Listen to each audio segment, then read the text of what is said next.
Assalamualaikum warahmatullahi wabarakatuh. Perkenalkan, kami dari kelompok 2 ingin sedikit menjelaskan mengenai hakikat pendidikan dan ilmu pendidikan. Saya Siti Lutfiana Aziza sebagai moderator dan pemateri pertama, dan rekan saya Syifa Fijri Arofila sebagai pemateri ketiga dan Rifda Konita sebagai pemateri kedua. Hal-hal yang akan kita bahas adalah yang pertama yaitu pengertian pendidikan, yang kedua pengertian ilmu pendidikan, yang ketiga objek ilmu pendidikan, keempat sifat ilmu pendidikan, dan yang kelima adalah metode-metode ilmu pendidikan. Allah Subhanahu wa Ta'ala telah berfirman dalam Quran Surat Al-Baqarah ayat ke-31, yang artinya, dan dia mengajarkan kepada Adam mengenai nama-nama dari benda-benda seluruhnya. Kemudian ia, Allah, telah mengemukakannya kepada para malaikat, lalu berfirman, sebutkanlah kepadaku nama benda-benda itu. Jika kamu memang benar, maka kamu termasuk orang-orang yang benar pula. Ayat di atas mengidentifikasikan dua hal. Yang pertama, bahwa sejarah pendidikan lahir bersamaan dengan sejarah datangnya manusia. Dan yang kedua, bahwa pendidikan berhubungan erat dengan kehidupan manusia. Dalam perspektif teori pendidikan modern, ayat di atas juga menjelaskan mengenai 5 unsur pokok dalam proses pendidikan dan pembelajaran, yaitu yang pertama, pendidik, yaitu Allah sendiri. Yang kedua, peserta didik, yaitu Nabi Adam. Yang ketiga, materi pendidikan, yaitu pembelajaran tentang nama-nama benda. Yang keempat, yaitu metode, yaitu bagaimana Allah mengajarkan kepada Adam tentang nama-nama dari benda tersebut. Dan yang terakhir, yang kelima adalah evaluasi, yaitu Adam diuji kemampuannya dengan kembali menyebutkan nama-nama benda yang telah ia pelajari dari Allah. Informasi Al-Quran tentang manusia pertama, yaitu Nabi Adam, yang diajarkan secara langsung oleh Allah, menegaskan posisi Islam tentang pendidikan. Islam telah menempatkan pendidikan sebagai center point kehidupan, dan menjadikan pendidikan sebagai bagian dari keabadian manusia. Teori lifelong education tidak dapat lagi diartikan sebagai pendidikan sepanjang hayat, yang terbatas pada kata hayat di dunia ini saja, tetapi lifelong education memiliki makna filosofis yang jauh, dalam, dan bahkan bermakna keabadian. Kedatangan Rasulullah SAW dengan membawa Al-Quran sebagai pokok ajaran sesungguhnya menegaskan dan menggugah kembali ingatan manusia tentang apa yang terjadi pada manusia pertama, yaitu Nabi Adam, bahwa Adam adalah peserta didik pertama di kalangan umat manusia.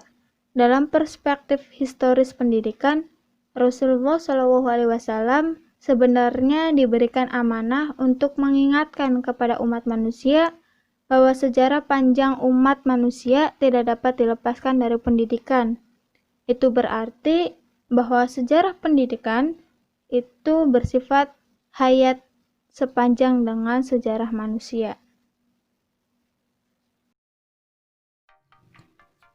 Langsung saja kita ke materi pertama mengenai pengertian pendidikan. Pengertian pendidikan menurut pakar luar negeri ada menurut Profesor Dr. John Dewey. Menurutnya, pendidikan merupakan suatu proses pengalaman. Karena kehidupan merupakan pertumbuhan, maka pendidikan berarti membantu pertumbuhan batin manusia tanpa dibatasi oleh usia. Proses pertumbuhan adalah proses penyesuaian pada setiap fase dan menambah kecakapan dalam perkembangan seseorang melalui pendidikan. Sedangkan pengertian pendidikan menurut pakar dalam negeri ada menurut Ki Hajar Dewantoro. Menurutnya, pendidikan adalah suatu tuntutan di dalam hidup tumbuhnya anak-anak. Maksudnya ialah bahwa pendidikan menuntun segala kekuatan kodrat yang ada pada peserta didik agar sebagai manusia dan anggota masyarakat dapat mencapai keselamatan dan kebahagiaan hidup yang setinggi-tingginya. Teman-teman, untuk lebih lengkap dan jelasnya bisa lihat di makalah. Karena di makalah kita udah nyantumin pengertian pendidikan dari menurut pakar ahli baik dalam negeri maupun luar negeri. Selanjutnya yaitu pengertian pendidikan menurut Undang-Undang Republik Indonesia Nomor 20 Tahun 2003, bahwa pendidikan adalah usaha secara sadar dan terencana untuk mewujudkan suasana belajar dan proses pembelajaran agar peserta didik secara aktif mampu mengembangkan potensi pada dirinya untuk memiliki kekuatan spiritual keagamaan, pengendalian diri, kepribadian, kecerdasan, akhlak mulia, serta keterampilan yang diperlukan bagi dirinya, masyarakat, bangsa, dan negaranya. Maka dari pengertian-pengertian di atas, dapat kita simpulkan bahwa pendidikan adalah proses menuntun, mengarahkan dalam suatu pembentukan hati nurani manusia dengan melalui upaya pengajaran dan pelatihan, supaya mencapai keselamatan dan kebahagiaan yang lebih baik. Selanjutnya yaitu materi kedua mengenai pengertian ilmu pendidikan. Ilmu pendidikan adalah dua kata yang dipadukan, yakni ilmu dan pengetahuan, yang masing-masing memiliki arti dan maknanya tersendiri. Dalam Kamus Besar Bahasa Indonesia, terbitan Balai Pustaka, disebutkan bahwa ilmu adalah pengetahuan tentang sesuatu bidang yang disusun secara bersistem menurut metode tertentu, yang dapat digunakan untuk menerangkan gejala tertentu di bidang pengetahuan itu. Sedangkan telah kita ketahui bahwa pendidikan adalah proses menuntun, mengarahkan dalam suatu pembentukan hati nurani manusia dengan upaya pengajaran dan pelatihan supaya mencapai keselamatan dan kebahagiaan yang lebih baik. Maka dari keduanya dapat kita simpulkan bahwa ilmu pendidikan adalah pengetahuan yang digunakan dalam proses menuntun dan mengarahkan dalam suatu pembentukan hati nurani yang disusun secara bersistem menurut metode tertentu dengan melalui upaya pengajaran dan pelatihan supaya mencapai keselamatan dan kebahagiaan yang lebih baik. Untuk materi selanjutnya akan dijelaskan oleh teman saya, Rifda Konita, sebagai pemateri kedua. Materi selanjutnya ada objek ilmu pengetahuan. Objek ilmu pengetahuan itu dibagi menjadi dua. Yang pertama itu ada objek material.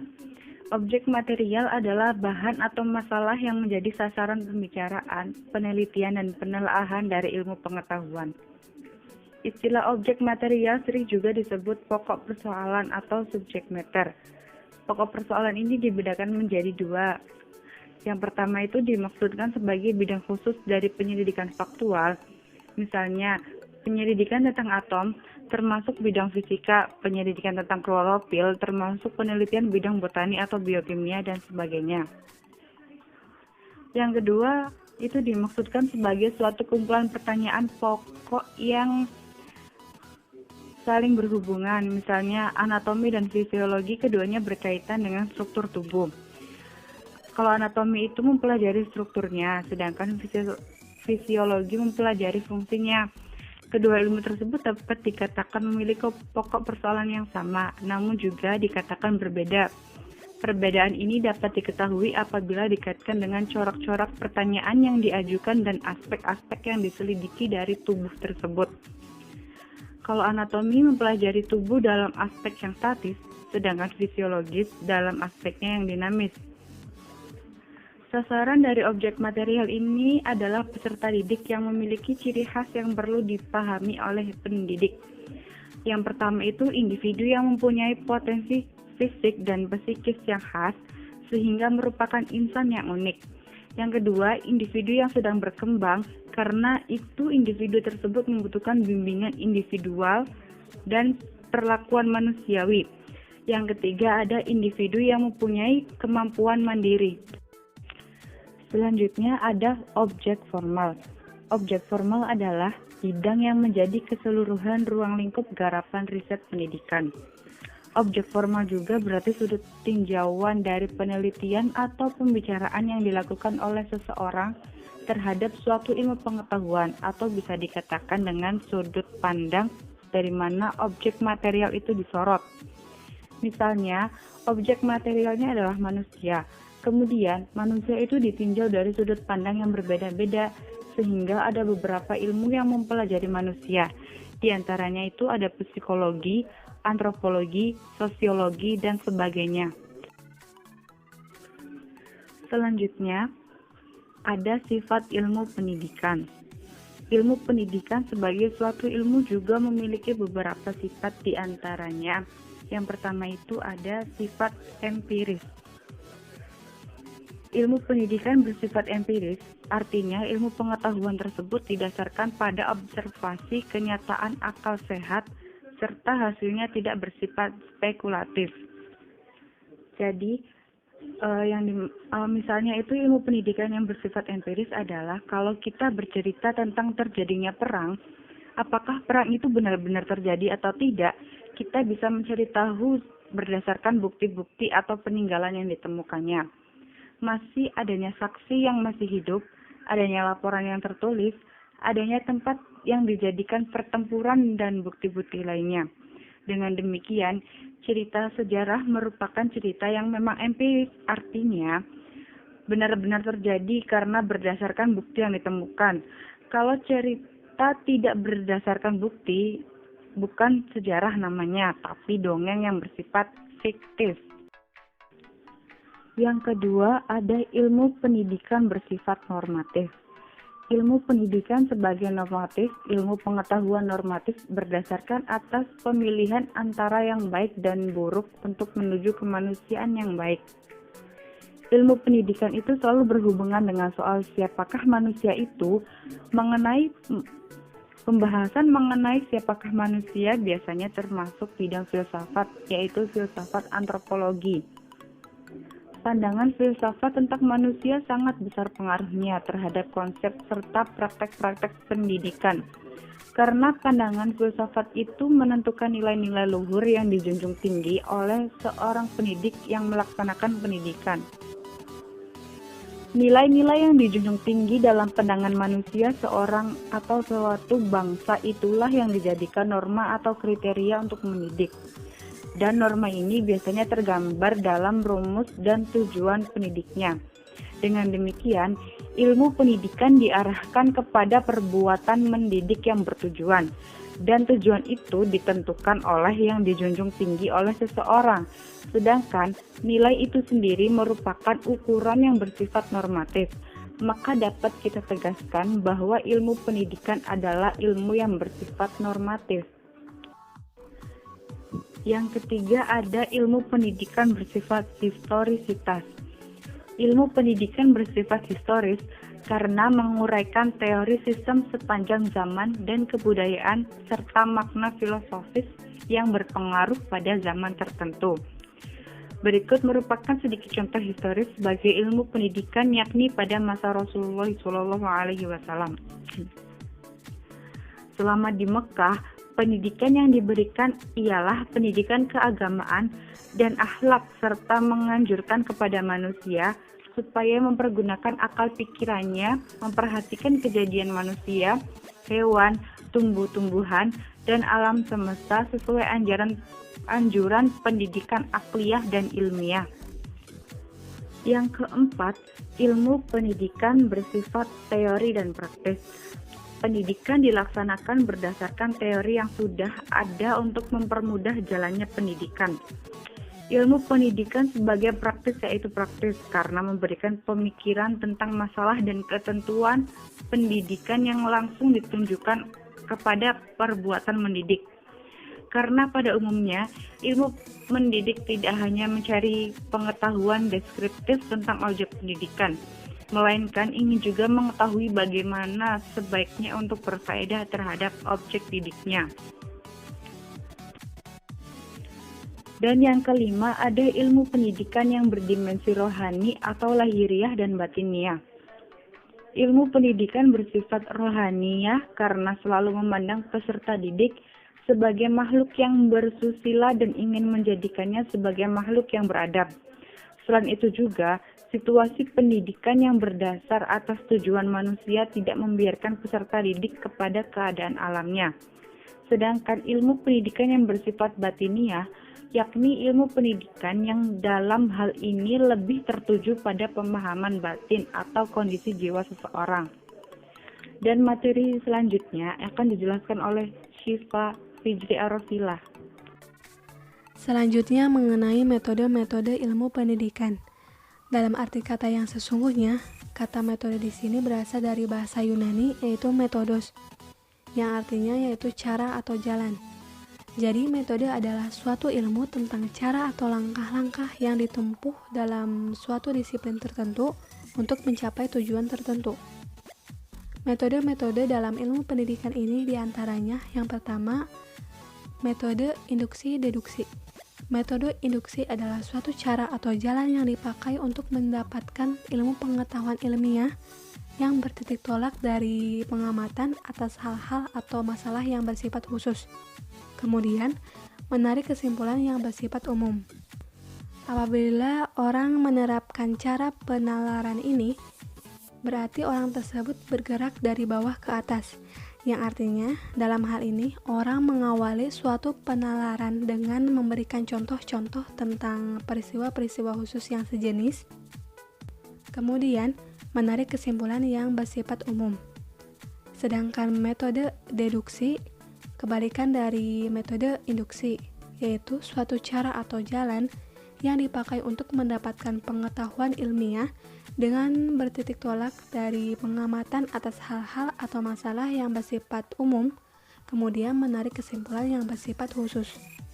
Apabila orang yang menerapkan cara penalaran ini, berarti orang tersebut bergerak dari atas menuju ke bawah, yang artinya sebagai langkah pertama, orang menentukan satu sikap tertentu dalam menghadapi masalah tertentu, dan berdasarkan atas penentuan sikap tadi, kemudian mengambil kesimpulan dalam tingkatan yang lebih rendah. Yang kedua yaitu metode analisis sintesis. Metode analisis adalah cara yang dipakai untuk mendapatkan ilmu pengetahuan ilmiah dengan mengadakan pemerincian terhadap objek yang diteliti, atau cara penanganan terhadap suatu objek ilmiah dengan cara memilah-milah antara pengertian satu dengan pengertian yang lain. Sedangkan metode sintesis adalah cara yang dipakai untuk mendapatkan ilmu pengetahuan ilmiah dengan cara mengumpulkan atau menggabungkan. Cara ini berarti pula penanganan terhadap objek ilmiah tertentu dengan cara menggabungkan pengertian yang satu dengan pengertian yang lain. Dan yang ketiga yaitu metode kualitatif kuantitatif. Menurut Bogdan dan Taylor, metodologi kualitatif sebagai prosedur penilaian yang menghasilkan data deskriptif berupa kata-kata tertulis atau lisan dari orang-orang dan perilaku yang dapat diamati. Sebaliknya, metodologi kuantitatif melibatkan pengukuran tingkatan suatu ciri tertentu. Untuk menemukan sesuatu dalam pengamatan, pengamat harus mengetahui apa yang menjadi ciri sesuatu itu. Untuk itu, pengamatan dan penelitian mulai mencatat atau menghitung dari angka 1, 2, dan seterusnya.